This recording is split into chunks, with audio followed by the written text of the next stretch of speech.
Okay, my title for all those people listening is a total bait. Just throw that out there first. And not a bait in a negative way, but in a positive way. So the title is Why I Don't Want to Be a Hebrew Israelite.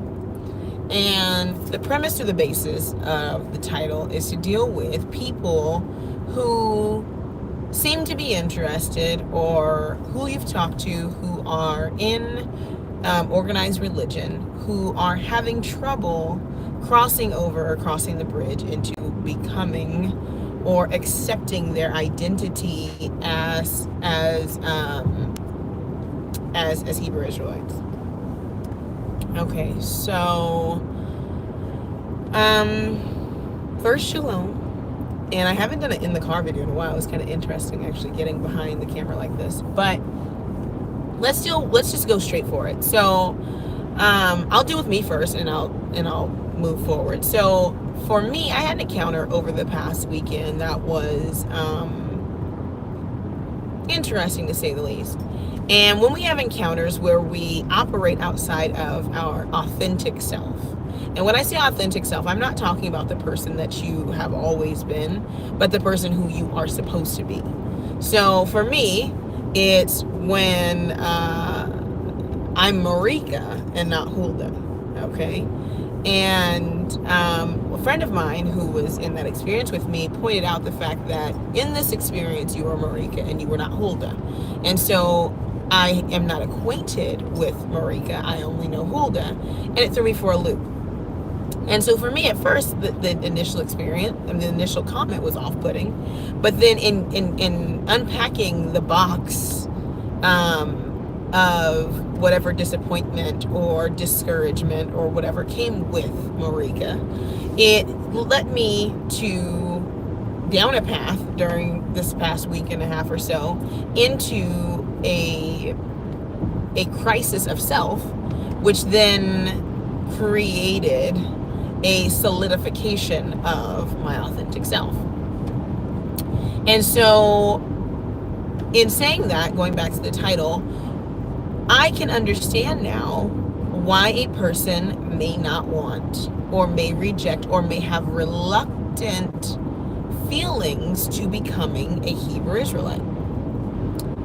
And I believe it is because in the world and in our lives as awakened Hebrews, there is a healing that we receive, that we should receive. And when we go to people and we try to talk to them about this walk, we do not give them the healing. We give them a whooping. Like literally, we are come to them and chastising them with what we have learned through our healing process. And what I realized is that in those moments, we have stopped operating in the healed self, in our awakened self, and we are operating in our old self, and we've gone back to our old ways because we've gone through the healing process and we've forgotten what that process was like for each and every one of us. What is so distinct between ourselves at this time as a nation in this walk and the Messiah is that we have not taken on the authentic identity of being Hebrew Israelites. Don't get me wrong. Yes, you wrap your heads. Yes, you keep the feast days. Yes, you wear your fringes. Yes, you have the rhetoric, but you do not have the healing. And that is what set the Messiah apart from every other person that was alive during his time. It was his ability to heal both physically, mentally, and emotionally. And what people are looking for that they have not been able to get from any other circle that has used the Bible as its basis or foundation is the healing that is present in that book. So in Christianity, same thing. You change what you drink, you change, your attendance. You go from not going to church to going to church. You go from going to the club to going to church. You change your dress. You change from, unmodest clothing for women to modest clothing. And for men, you tend to, carry around a Bible or wear a cross, whatever. You change the outer things, but it's a topical application to a grievous wound, which is trauma, letdown, disappointment, and all these other things. And so when we Hebrews talk to people who have already made the jump from one lifestyle to another, then they're like, I'm just going to make my lifestyle to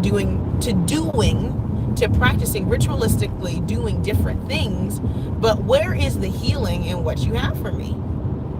And obviously, off the top of our heads, most of us who are adherents to Torah would say that, well, the healing is in Torah. But then most of us have not embraced our authentic self and manifested that healing in a way that we no longer exhibit the previous self. Because oftentimes we deal with our family and our friends, because those are the people that we're most concerned about. Then you come at them as your original, as your birth self and not your authentic self. I saw a comment, I will address it. No, you do not become a Hebrew Israelite. I think that's implied. For anyone who has studied scripture, it is by nature that you are born something. But to do the function of a Hebrew, which functionally Iver or Iber, Ivrit, means to cross over. It's difficult to do the function of crossing over. Why I don't want to cross over into my authentic self. I think I prefaced that at the beginning. Why I don't want to cross over into my authentic self for a lot of people that we are talking to who are our family is because of the lack of healing. We are arguing semantics, language, verbiage, and outward appearances, and we're offering no healing. Part of the crossing over into your authentic self and who you have always been is to go on a healing journey. And a lot of people who have crossed over and have reawakened and taken back their identity, they have not gone through the healing process. And it's evident in how angry people are. It's evident in how off-putting you are. It's evident in the way, and I don't just say that it's outward, it was me at the beginning too, and how we deal with one another and how quickly we forget, like a man beholding himself in the mirror and walking away and not knowing what manner of man he is. So many people are in that same exact position right now. So what I wanted to talk about and to put forth and to at least and help people think about is, now that I'm awakened, now that I am conscious of who I am and I am to be a light of the world, what is this light? Is the light just simply me being who I am? Me being a Hebrew Israelite? I've been that my whole life, just didn't know it. I've always been that. So that can't just be the light. Is the light just not eating a certain way? Is the light just putting on fringes? Or is the light when the outward or the physical part merges with that spiritual part? When a person becomes that authentic self, and the authentic self, just so you don't have to think about it forever, is not a thing that you turn into that's different from your, yes, it's you, but it's you filtered through Christ. You filtered through the Mashiach. You filtered through Yahushua or Yahusha. That is the authentic self. That is where the light comes in, because when you become the light, because the light is the word, you can go to John 1:1 and figure out what the light is, or Genesis 1:1, depending on your personal preference. Once you become a vessel for that light, that is when you're operating as your authentic self. And when you become a vessel of that light, then that's when people will be able to see the healing. Yahuwah is not putting in light into unfit vessels, because if he puts his light in before the vessel is tried and true, then the light will implode the vessel.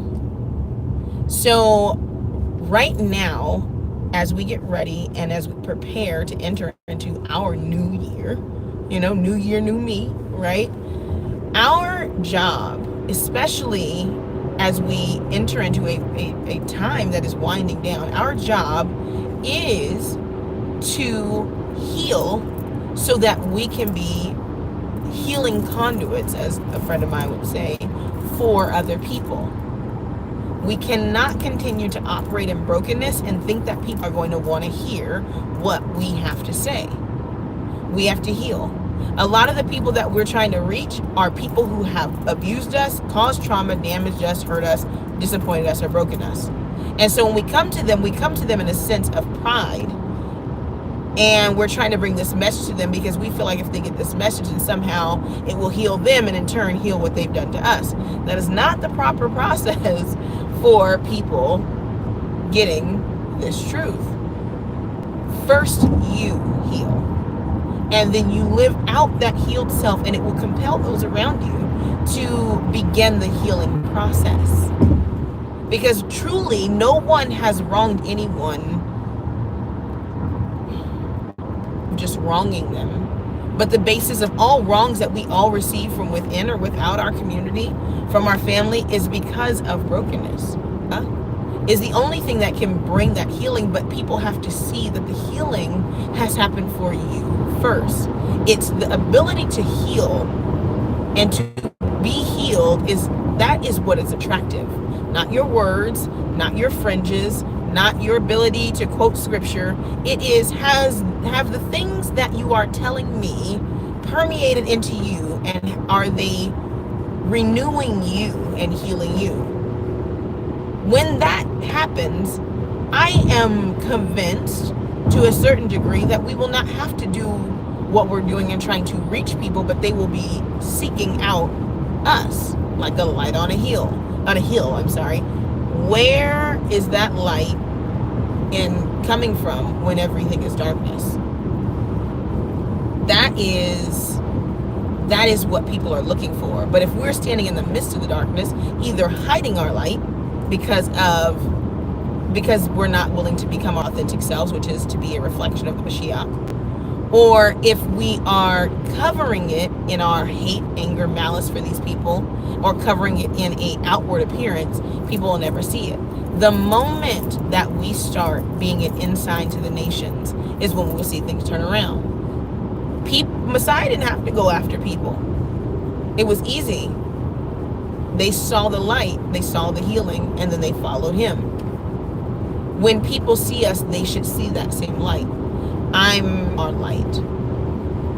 But the beauty of being vessels that are in a perfecting process is the Most High can fine-tune the vessel so that the vessel will shine brighter even after being dim. My encouragement is that if you have been in the process of trying to reach your friends and your family and other people, not to stop trying to reach them, but to start healing and start to become your authentic self, the self that you were birthed to be, and that puts you in this place and on this walk. Be that person, and it is without question that the people who have the light in them will be attracted to the light in you. It's so simple, and me seeing it today, just like it clicked on that light. It clicked on the light and put it on high voltage, 300,000 watts or whatever. It really did, where you're just like, okay, people are looking for me, not for me Hulda. People are looking for those of us, the me's or the you's or the us's in the world, that are willing to radiate their light at whatever cost. And light doesn't have to say anything. Light is. If you go back to Genesis 1, I think I taught this in the Begin Hebrew lesson 1 or 2. That's what you already know about Hebrew. And in the lesson, I talked about when Yahuwah said, as we would say in English, let there be light. And Hebrew, it says Yehi, or light be. It was literally in an action sense, it was light, and it was light be, or be light. It's be light, and then it said and light be. He said let there be light, and light was. It doesn't take a lot. I think we're making it a lot harder, but once that light, just like in the beginning, once the light shone, there's no turning it off.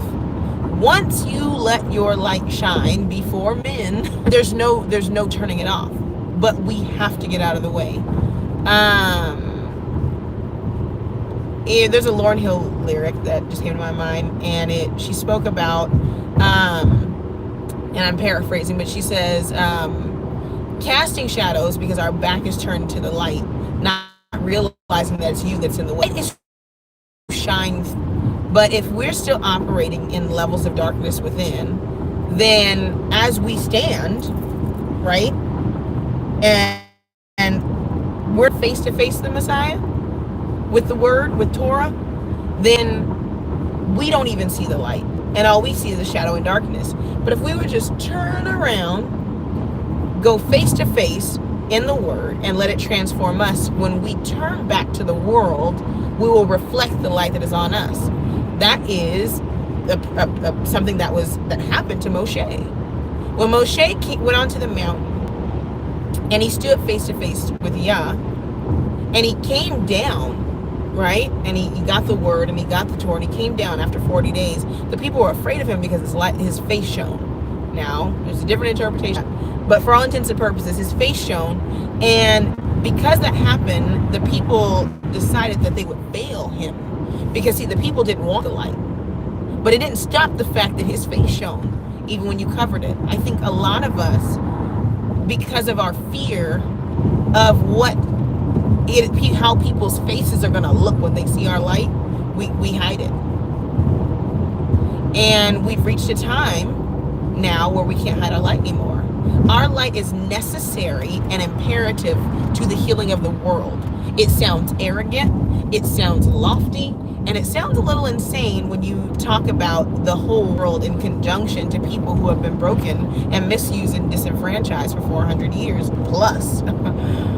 But the reality is the condition is because of our condition. And we are properly shining the light. It's time to light. The world is waiting for the revelation of the sons of Yah.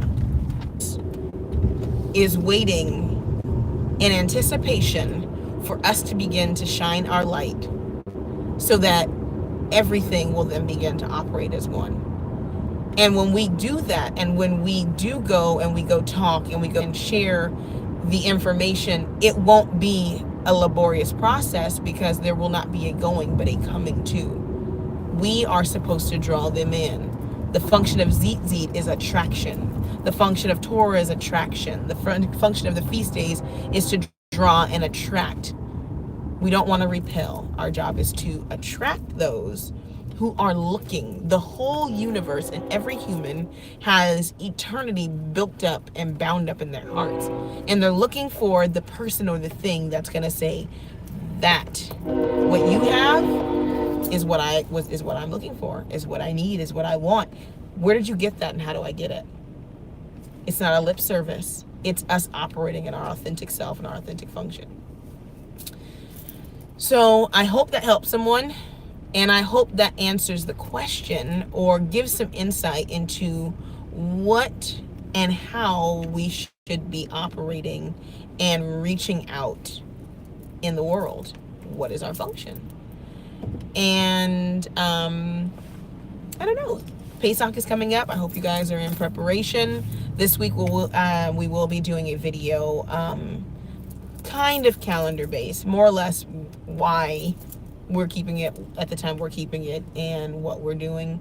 I know it's late notice for people on my YouTube channel. I've been kind of MIA and then forgot to mention Pesach, but we're keeping Pesach here in Fresno, California. If you want more information, you can email me at huldadawid@herroyalroots.com, and I'll send you information if you're local or in the area. Yeah, I think that's it for now. I hope everyone is doing well.